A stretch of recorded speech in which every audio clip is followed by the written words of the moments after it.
नमस्कार साथियों, डिस्कस करने वाले हैं हम ल्यूकोसाइटोसिस और ल्यूकोपीनिया। इस संबंधित किससे होता है? हमारी शरीर की वाइट ब्लड सेल से। हमारे खून की सबसे बड़ी कोशिका होती है, उसका नाम क्या है? WBC। This is called white blood cell. White blood cell को बोला क्या गया है? Shoulder of body, shoulder of blood. इसका कारण ये है कि इन्फेक्शन होगा नहीं होगा उससे आपको इंडिकेशन देगा। इन्फेक्शन होने वाला को बचाने का काम कौन करती है? हमारी बॉडी की WBC। दूसरी चीज, इसका नॉर्मली अमाउंट कितना माना गया है हमारे ब्लड में? 4000 से लेकर के 11000 mm³ इन ब्लड। दूसरी बात यह कि अगर इसकी संख्या शरीर में बढ़ गई है तो उस टर्म को हम क्या बोलते हैं? ल्यूकोसाइटोसिस, मतलब increase white blood cells in the blood.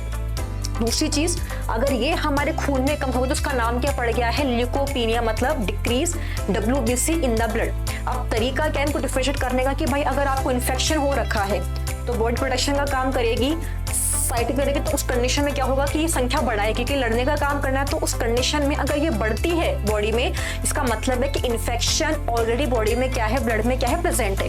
दूसरी बात, अगर इनकी संख्या 11000 से कम है, जैसे मैं कहूँ कि भाई 2000 हो गई, 1000 है, या फिर मैं कहूँ कि 4 से 8 के बीच, मतलब संख्या कम है, तो शब्द क्या पड़ेगा? ल्यूकोपीनिया। मतलब इनका कम होने का कारण ये है कि इन्फेक्शन आपके बॉडी में कभी भी हो सकता है।